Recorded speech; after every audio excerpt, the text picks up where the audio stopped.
moment that secret footage surfaced, everything cracked, because what you're about to hear isn't just a bad day. It's a completely different persona slipping out when no one was supposed to be watching. And suddenly, the perfect image starts looking like a carefully staged illusion that's been hiding something much darker underneath. I was really frustrated that you guys weren't able to have the counter tabling for the Enough America tour, and that really pissed me off. And the person running it?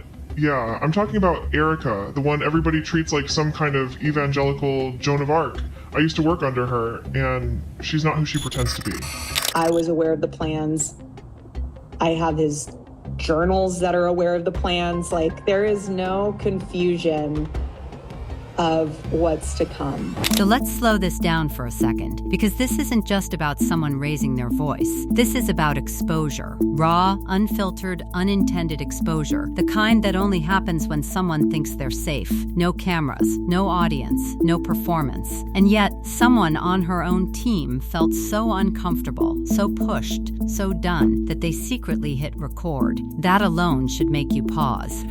People don't risk their jobs like that for no reason. People don't secretly film leadership unless something has been building, something repeated, something intense, something that finally crossed a line. And now suddenly, that polished narrative, the calm, forgiving, composed public figure, starts to feel less like reality and more like branding. Because what does it say when the same person who publicly speaks about grace, forgiveness, and composure is caught privately saying she's pissed off at her own team? Not frustrated, not concerned, not constructive, pissed off. That word doesn't just slip out. It reflects emotion that's been simmering. And the context? Staff not doing enough to counter-program opposition. Think about that word, counter-program. Who actually talks like that in real life? That's not casual language. That sounds strategic, almost calculated, almost like there's a whole different mindset operating behind the scenes, one that the audience never gets to see. I was really frustrated that you guys weren't able to have the counter tabling for the Enough America tour, and that really pissed me off, especially because we have some really good people that could be on campus to counter program. And here's where it starts getting uncomfortable, because the contradiction is too loud to ignore. On one hand, there's this public narrative, exhausted team, traumatized staff, constant pressure, even threats. But behind closed doors, that same team is being told they're not doing enough,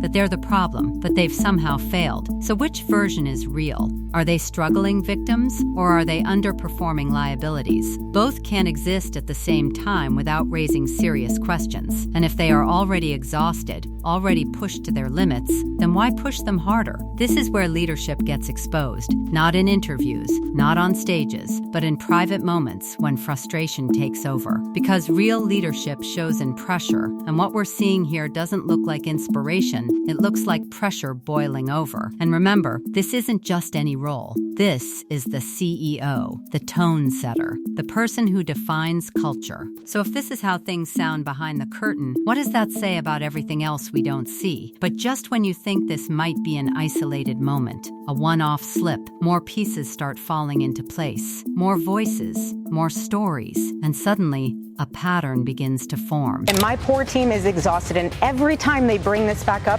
what are we supposed to do? Relive that trauma all over again? Now, it's not just about tone, it's about direction. Allegations that things didn't just drift, they shifted. That something changed fundamentally the moment leadership changed. And here's the unsettling part. Insiders claiming that what was once one vision is now something completely different. That decisions weren't just made, they were reversed, quietly, strategically, without everyone being on board. And then comes another layer, one that makes everything even more complicated. The person running it? Yeah, I'm talking about Erika, the one everybody treats like some kind of evangelical Joan of Arc. I used to work under her, and she's not who she pretends to be. Charlie figured that out near the end. I think that's why he's gone. Because now outside voices are echoing similar concerns, calling it fake, calling it toxic, calling it something that looks like one thing on the surface but feels completely different underneath. And that's where the tension really builds. Because when insiders and outsiders start saying the same thing, it stops looking like coincidence. Then the whistleblower claims go even deeper. I wanted to take us in a new direction, away from the whole Christian Zionist thing. He started saying it out loud, that America's movement needed to stand on its own, that we couldn't just keep doing PR for another country. And that's when everything started changing around him. People he trusted started keeping him out of meetings. his calendar got lost more than once.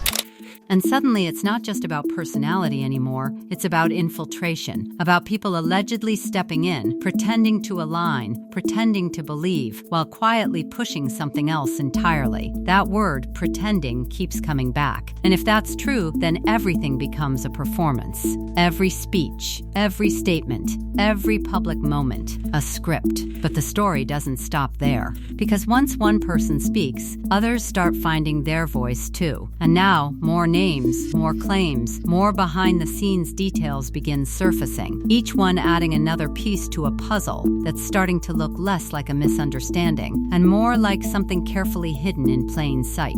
And the question that lingers, louder than everything else, if this is what slips out when the cameras are off, what else hasn't been caught yet? And just when you think the situation couldn't get more layered, more voices begin stepping forward, not whispers anymore, but full-blown accounts that start connecting dots in a way that feels almost too coordinated to ignore. Because now, it's not just about attitude or leadership style, it's about power, control, and something far more calculated happening beneath the surface. One former insider, Joshua Peterson, doesn't just hint at dysfunction, he describes something that sounds like a completely separate machine operating within the same organization, almost like a shadow structure running parallel to everything the public thought they understood. Millions allegedly being funneled into areas the original leadership wasn't even aware of? Pause there, because that's not miscommunication. That's secrecy. That's compartmentalization. That's the kind of detail that doesn't just appear out of nowhere unless something very deliberate has been happening for a long time. And if even a fraction of that is true, then the story stops being about personality clashes and starts becoming about control slipping or being taken from the inside. Believe, and this is why the Christian Zionism thing becomes so important,